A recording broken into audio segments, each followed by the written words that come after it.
So today we're going to talk about forcible entry using a set of irons, and there's not much you can't get through with a set of irons. So a set of irons is two pieces of equipment, Halligan bar and a flathead axe, together married. Split them up. We'll go over some terminology first with the Halligan bar so that it doesn't get confusing.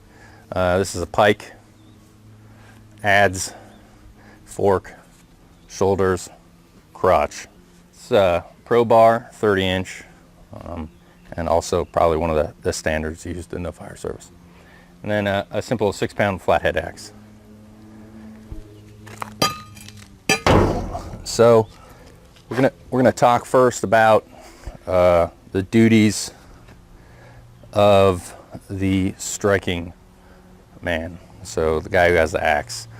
First off, when you're striking a Halligan bar, to hold this properly, you want to have at least one hand width below 5-6 inches.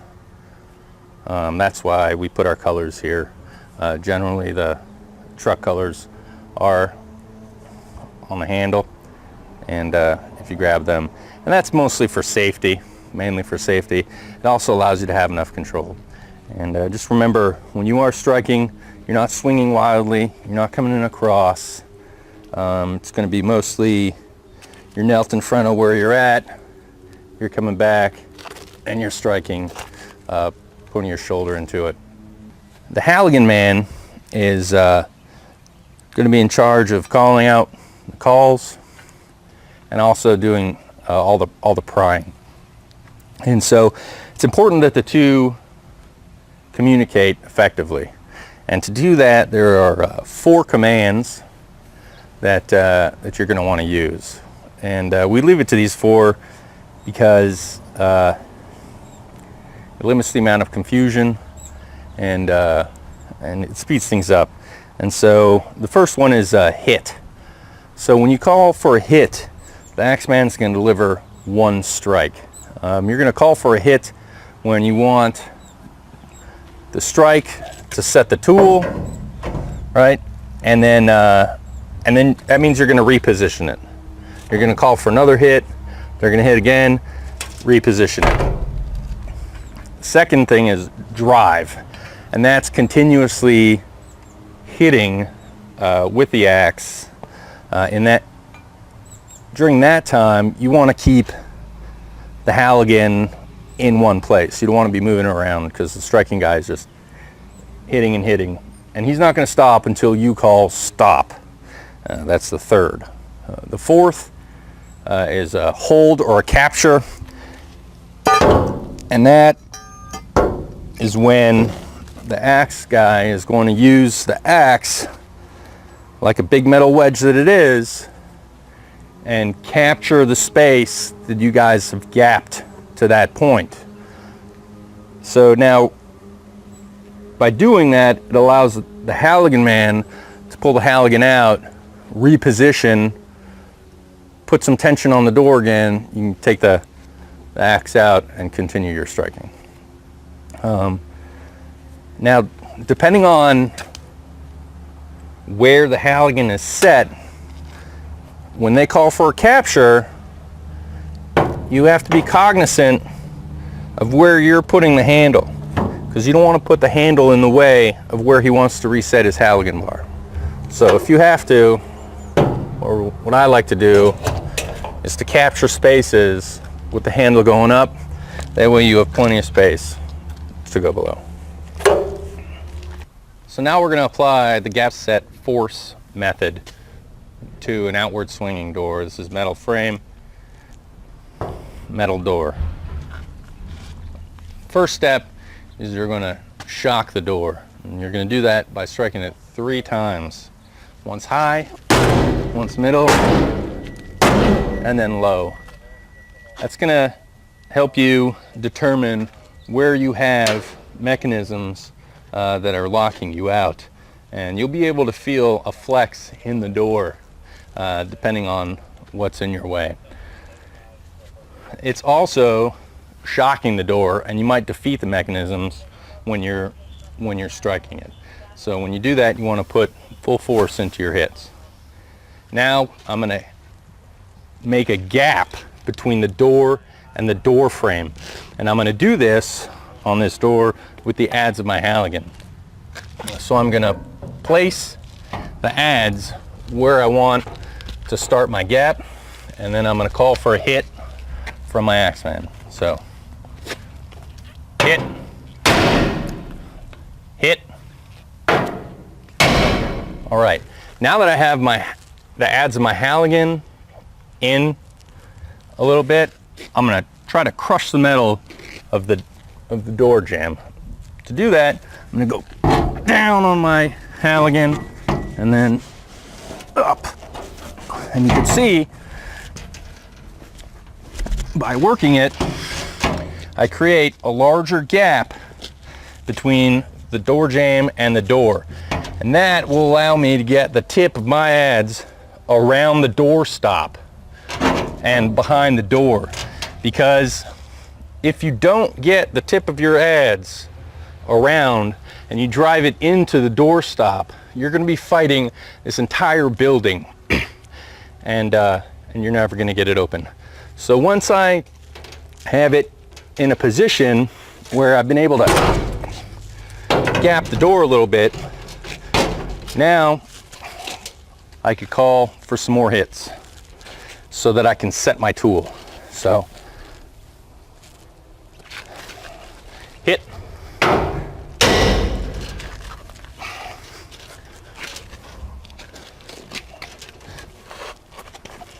hit,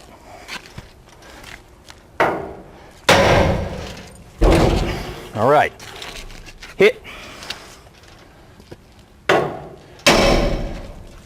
Now drive. By calling for the drive, I'm having him set the tool. Drive, go. One more time. Stop. Now I've gotten him to stop at the end of my adze. It's all the way in. It's past the door stop. Now I can force. To force, I come here, and you want to apply pressure at the end of your Halligan by the fork so that you gain the full mechanical advantage of your tool.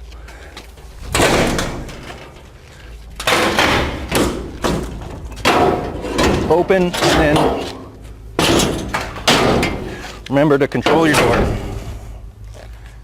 And it's forced.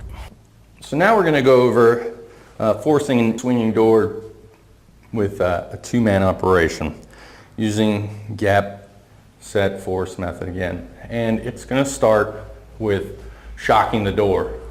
High, medium, and then low. And as you can tell, by the flex of the door, you can get a good idea of where our locking mechanism is. So to start this, there's two ways. We can go bevel to the door, or bevel to the jamb. Okay. Eventually, when you set your tool to force, you're going to want the bevel to the door. When you have a tight space, you're better off starting bevel to the jamb, because it will lead the tips of the fork away from the jamb, especially a metal jamb, instead of leading it right into it. Because if you sink your teeth, if you sink the tips of the fork of your Halligan into a metal jamb, it's going to be just like putting your adze into the door stop. Once again, you're going to be fighting an entire building instead of just this door. Also, when the tips grab the jamb, your striking man will tell the difference, be able to tell the difference when he hits the end of your Halligan, because he'll definitely notice ringing in his palms. So you want to try to keep the tips off the jamb and in that space. So I'm going to start first with the adze, put a little pressure find a spot, get it in there, come down a little bit, go up a little bit, get a little bit of a gap, and then I'm going to go bevel to the jamb, and I'm going to call for my first strike. Strike, strike, strike, strike,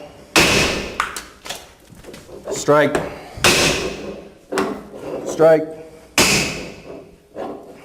strike, strike, stop. All right, so at this point, I have a pretty good gap between my door and the jamb.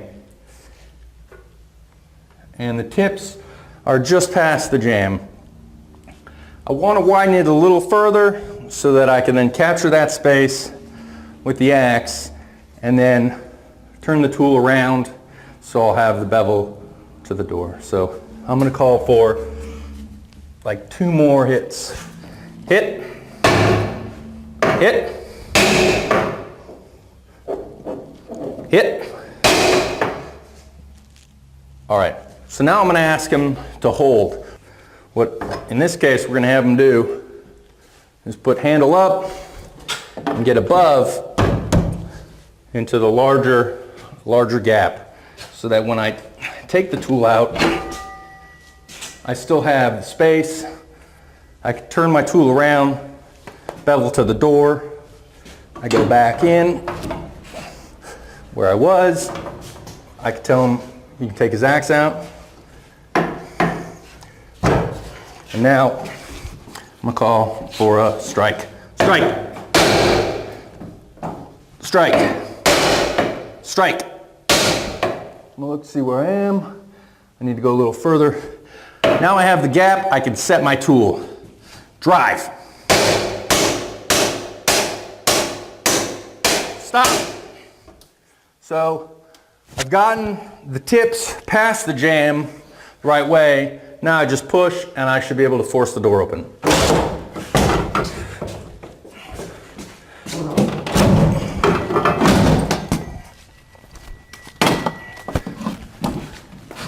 Trying to control the door in the process. So now we're going to start talking about gap set force method for forcible entry on an inward swinging door. This is a door, the hinges are on the other side, swings inward to where you're going. And we're going to go over the single firefighter method using only your Halligan bar. In this case, we're going to use the adze of the Halligan bar again. So just like we did on the outward swinging or on any forcible entry, you're going to want to shock the door before you start anything. And in inward swinging doors, this is where you're more likely to defeat the locking mechanism when you're shocking the door. But it's going to be a high, middle, low. And as you can tell by the flex of the door, our locking mechanism is somewhere here, as you can tell by that as well. So the first thing I'm going to do is I'm going to create a gap from between the door and the door stop, which is this piece right here. And to do so, because I have flexion at the bottom of the door, I'm going to just put my foot up against the bottom of the door, and that's going to create a space between the stop and the door itself for me to be able to place the adze of my Halligan bar. After that, I'm going to go down till the pike touches, right? And then I'm going to come up, up. And as you can see, it creates a large gap. And as you can see, I've created a pretty large gap starting at the bottom between the door and the jamb. At this point, I could finish through, or you spin your Halligan so the adze is now up against the door, and you finish your force.